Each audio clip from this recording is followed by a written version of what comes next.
Nessa segunda aula, nós, dando continuidade à exposição feita no primeiro encontro, vamos revelar o contexto brasileiro em que se deu o impeachment da presidenta Dilma Rousseff, cuja discussão jurídica analisamos na primeira aula.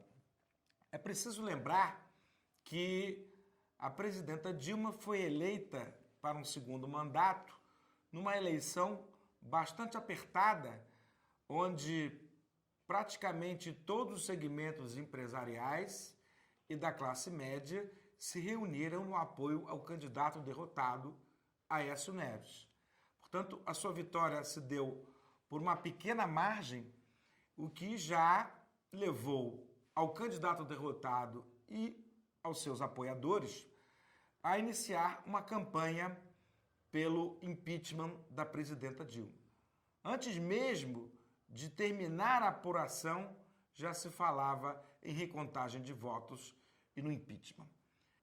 Então, desde o início do seu segundo mandato, ou melhor, antes mesmo de ser empossada no segundo mandato, a presidenta Dilma começa a sofrer uma campanha pelo seu impedimento. Essa campanha reuniu não só os derrotados da eleição, mas também parcelas do PMDB, que era o partido que fazia parte da sua coligação, tendo a vaga de vice-presidente da República, que era o partido também do presidente da Câmara, Eduardo Cunha. É bom lembrar que durante o ano de 2015 nós tivemos as famosas pautas bombas que procuravam desestabilizar economicamente e politicamente o governo da presidenta Dilma e vivenciamos uma erosão da sua base parlamentar de sustentação. Mas, na verdade, esse fenômeno ele não começa no parlamento. O parlamento apenas é o desaguadouro final de um movimento que teve, sim, participação popular. Tivemos eventos populares bastante significativos pedindo o impeachment da presidenta Dilma, onde a classe média se fez muito presente, assim como no golpe militar de 1964. Mas é preciso também lembrar que essa reunião de interesses contra a presidenta Dilma começa ainda no seu primeiro mandato, com algumas medidas que o seu governo e também o governo do presidente Lula adotaram em nosso país. Embora o presidente Lula tenha sido um dos políticos mais conciliadores do nosso país, a verdade é que, a despeito de não ter promovido reformas tão estruturantes, contrariou alguns interesses poderosos, juntando os dois governos de Lula e o governo Dilma, o primeiro governo Dilma, é possível identificar três interesses bastante contrariados que acabaram por fundamentar a movimentação que desagou no impeachment. Em primeiro lugar, o presidente Lula ele promove a mudança do marco regulatório do petróleo.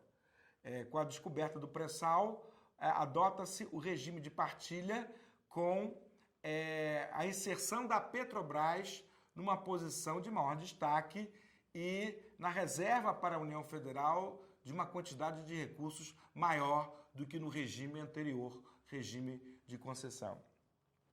Já no governo Dilma, há a consolidação dos BRICS, com a criação do Banco dos BRICS, que certamente simboliza e marca uma nova política externa brasileira, onde o Brasil passa a se integrar não só com os Estados Unidos e seus aliados, mas também com a Rússia, com a China, com a Índia e com a África do Sul. A criação do Banco dos BRICS passa a ser um marco que leva a interesses ligados aos Estados Unidos a uma inflexão bastante significativa. E, em terceiro lugar, nós tivemos a tentativa da presidenta Dilma de reduzir os juros dos bancos públicos, o que evidentemente forçaria a uma redução dos juros dos bancos privados também, em função da importância que os bancos públicos têm ou tinham no mercado financeiro brasileiro. Essa medida ela não conseguiu levar adiante, mas por si só a tentativa por si só causou grande desgaste no setor financeiro. Então, praticamente, Dilma Rousseff vai à candidatura à reeleição sem apoio nos setores econômicos relevantes da nossa economia. E vai também enfrentando uma oposição cada vez mais radical dos setores médios da nossa sociedade, em certa medida afetados pela ascensão das classes populares. Incrivelmente, isso acontece no Brasil. A ascensão dos mais pobres parece ofender determinados setores médios, o que levou a um caldeirão de interesses que se levantaram contra o governo Dilma Rousseff.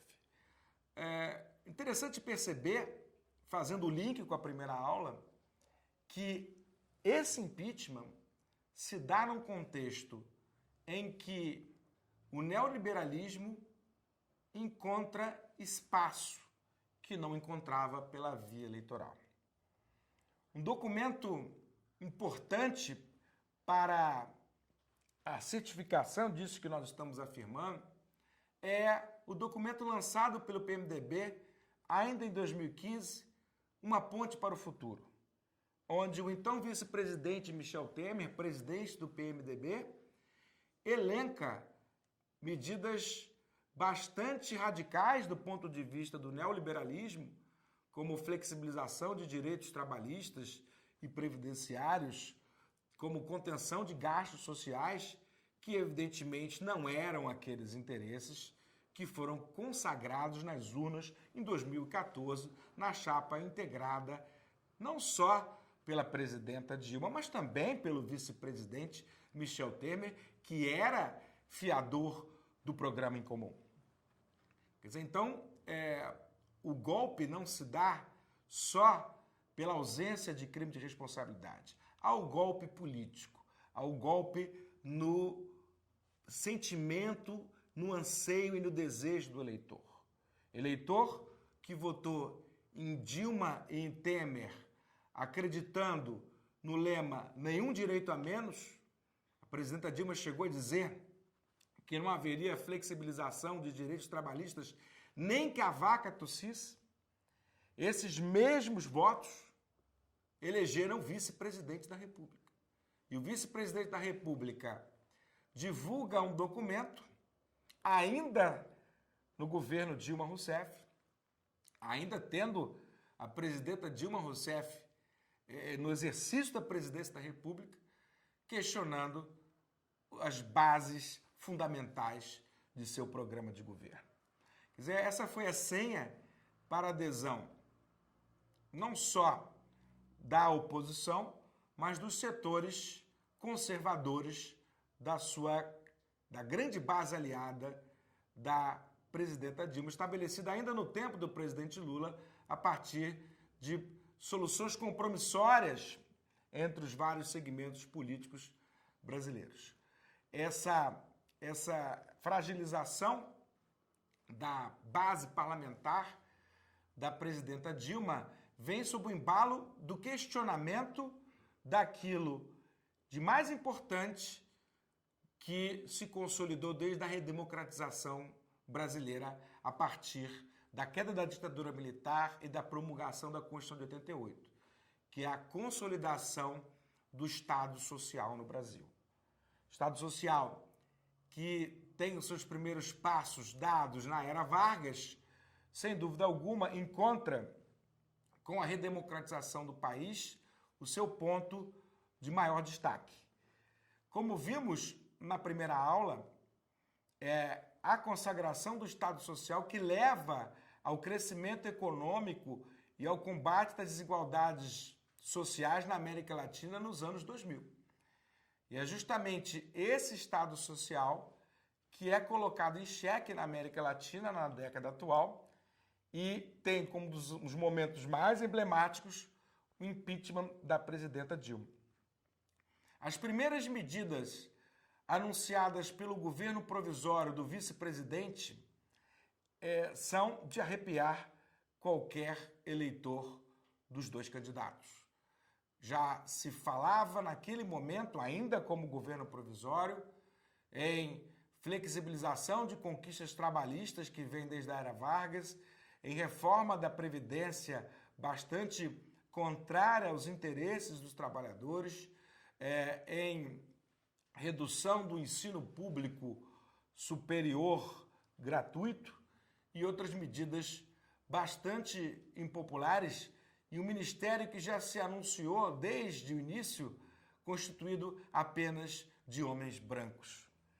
Nosso país, majoritariamente constituído por descendentes de índios e de africanos, e onde a população feminina supera a população masculina, passou a ser governado inteiramente por homens brancos, ricos e velhos.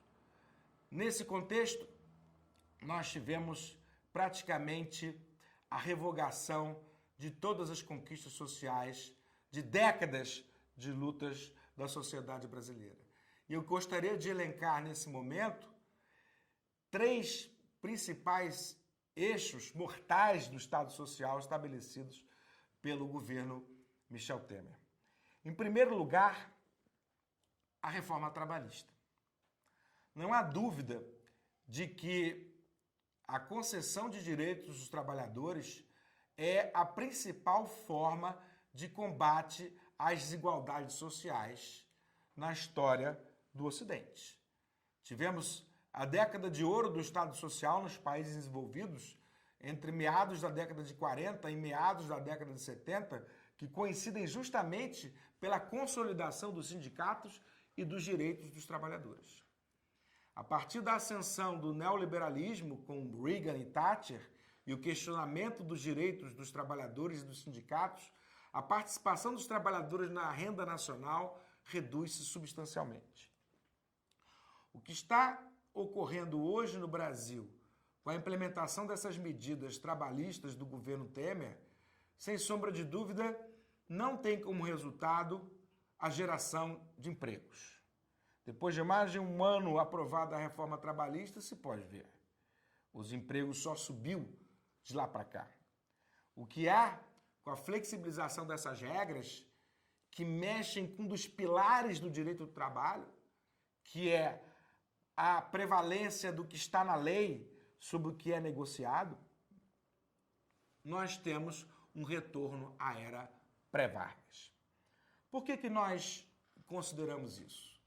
Por que a regra de ouro do direito do trabalho é a prevalência da lei sobre o que é negociado? Porque para o direito do trabalho, pré-Temer, vale para o trabalhador o que lhe for mais favorável. Algumas conquistas são asseguradas por lei.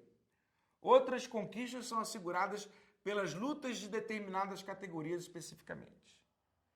Mas é forçoso reconhecer que em momentos de crise, em momentos de recessão, em momentos de desemprego, os trabalhadores perdem completamente sua força de negociação e devem encontrar na lei a tutela dos seus interesses.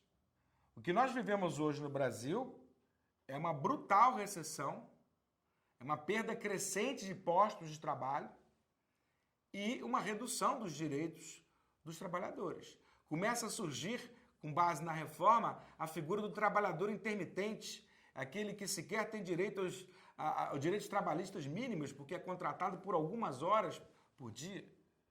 Tivemos recentemente o anúncio de determinadas lanchonetes que contratavam trabalhadores para trabalhar final de semana e a sua jornada diária sequer daria para comprar um sanduíche, dentre os tantos por eles vendidos naquela mesma tarde.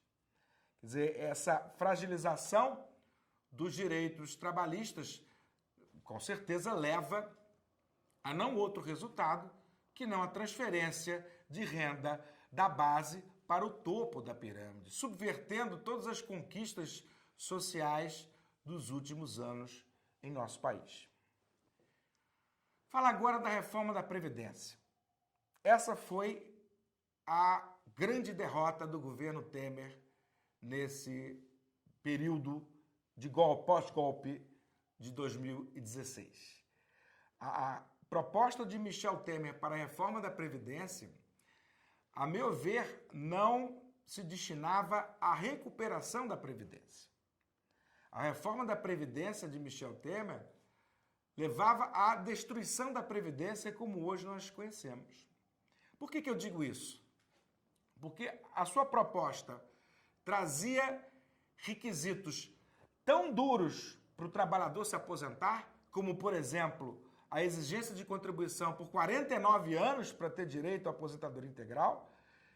Portanto, a maioria dos trabalhadores brasileiros, pela expectativa de vida atual, não conseguiria se aposentar jamais, morreria antes de ter direito à aposentadoria. Portanto, estabelecendo um regime tão draconiano que a Previdência Social perderia o apoio dos próprios trabalhadores. Outras soluções oferecidas pelo mercado financeiro, passariam a ser mais atrativas que a própria Previdência Social. Sem apoio sequer dos trabalhadores, ninguém protestaria contra o fim ou a privatização da Previdência Social. Portanto, o fim da Previdência Social como hoje nós conhecemos. Não é à toa que o mercado financeiro apresentou um apoio entusiasmado à reforma da Previdência. Importante reconhecer a derrota do governo Temer pela mobilização dos trabalhadores e acabou inventando uma intervenção militar no Rio de Janeiro, praticamente feita como pretexto para justificar ao mercado financeiro a impossibilidade de tramitação da reforma da Previdência num contexto constitucional em que a intervenção federal nos estados impede a tramitação de reformas na Constituição. Essa derrota do governo Temer foi a mais importante, mas não desfaz, a meu ver, uma das mais perversas medidas já adotadas em termos de finanças públicas por qualquer governante, em regime democrático ou não, em qualquer país do mundo. É a chamada PEC da limitação dos gastos. É a chamada Emenda Constitucional número 95. O que determina a Emenda Constitucional 95? A Emenda Constitucional 95 determina que tenhamos um congelamento dos gastos pelo período de 20 anos. Ou seja, nenhum gasto poderá aumentar além dos índices de inflação. Nenhum não.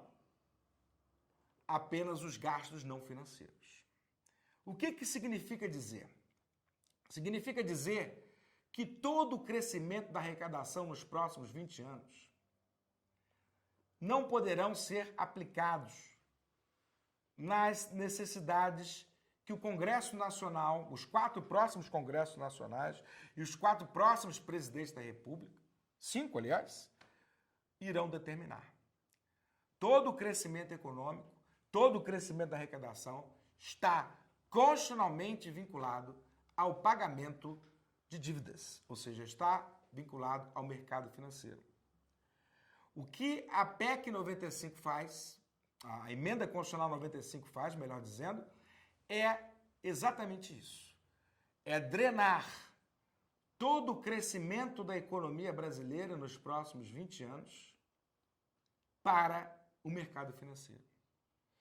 E aí as próximas gerações que vão chegar, necessitando de saúde, necessitando de educação, necessitando de segurança, necessitando de habitação, não contarão com um centavo a mais do nosso orçamento.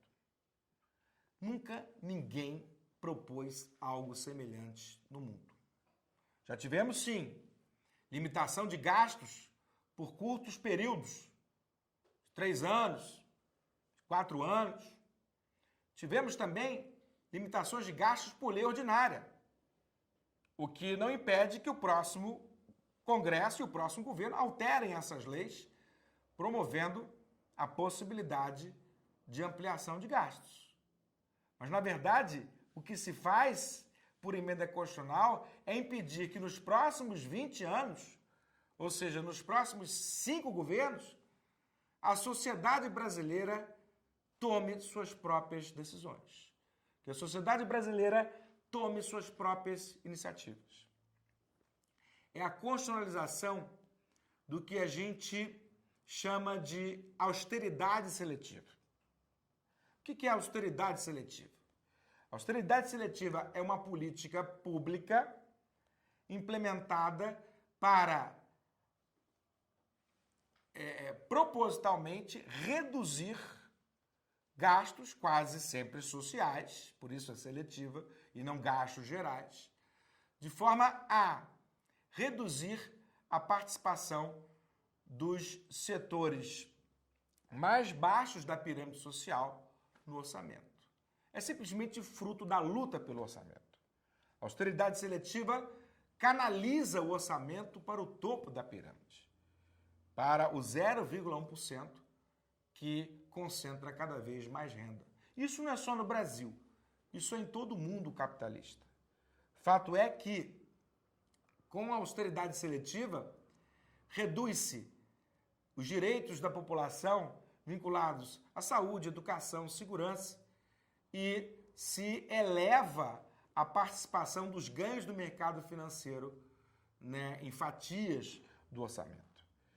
Não preciso dizer que, com a redução dos gastos que traduzirão em direitos para as pessoas, em dinheiro para as pessoas, a roda da economia tende a rodar mais devagar ou até mesmo a parar. Porque se você retira dinheiro que está no bolso das pessoas, que portanto será utilizado para essas pessoas, para comprar comida, comprar vestuário, comprar carro, comprar eletrodomésticos, e você canaliza esses recursos para o mercado financeiro, recursos esses que serão entesourados, evidentemente que a atividade econômica sofre abalo. Portanto, a austeridade seletiva, ela não só não atende à finalidade a que se propõe, que é promover o desenvolvimento econômico, como leva à destruição de gerações futuras e presentes a partir da negação de direitos sociais. Sempre a partir do discurso de que o dinheiro não há, de que é preciso apertar os cintos. Ora, como se todos usassem as mesmas calças, para que todos apertem os cintos na mesma medida, num contexto em que a maioria das pessoas não tem calça e nem cinto. Quer dizer, não há um esforço coletivo para que todos façam sacrifício em prol do bem comum. Há sim, sacrifício dos mais pobres, sacrifício daqueles que precisam do Estado, a partir de um discurso de condenação de tudo que vem do Estado. Nesse contexto é que entrará o tópico da próxima aula, que é a utilização da corrupção como instrumento de política e de política pública. Mas, voltando à questão da austeridade seletiva, é preciso demonstrar claramente que a austeridade seletiva está sendo abandonada em todos os países do mundo que adotaram. É bem verdade que, ao longo dos últimos anos, a União Europeia estabeleceu a política de austeridade seletiva, levando à quebradeira generalizada na Espanha, na Grécia, em Portugal, em toda a Europa praticamente, a partir da imposição dos interesses do Estado alemão. Hoje temos experiências bastante inovadoras, como a da geringonça portuguesa, onde, a partir da ascensão de um governo de coalizão entre a esquerda e a extrema-esquerda, Portugal rompe com a política de austeridade seletiva e passa a apresentar índices de crescimento muito maiores do que o da União Europeia.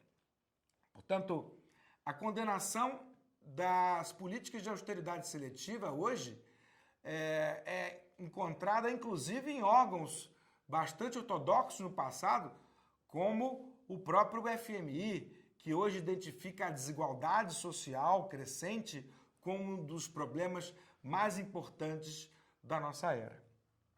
A ideia de austeridade seletiva, estabelecida pela Emenda 95, leva à condenação do futuro, leva a um país que se limitará a ser produtor de matéria-prima não beneficiada para o estrangeiro.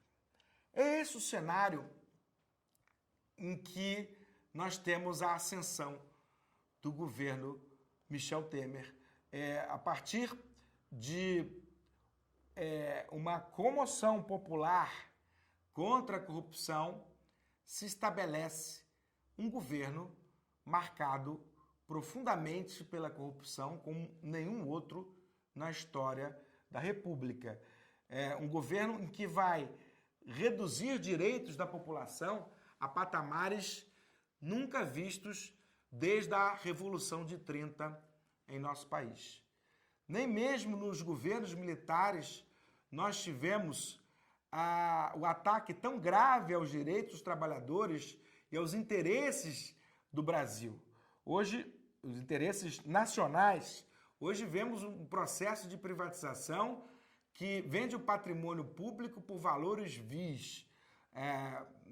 Com por exemplo, a privatização anunciada da Eletrobras, com a venda de ativos da Petrobras por valores inferiores àqueles que foram investidos, levando a grande feira do nosso patrimônio público, constituído pelo suor do povo brasileiro ao longo de décadas.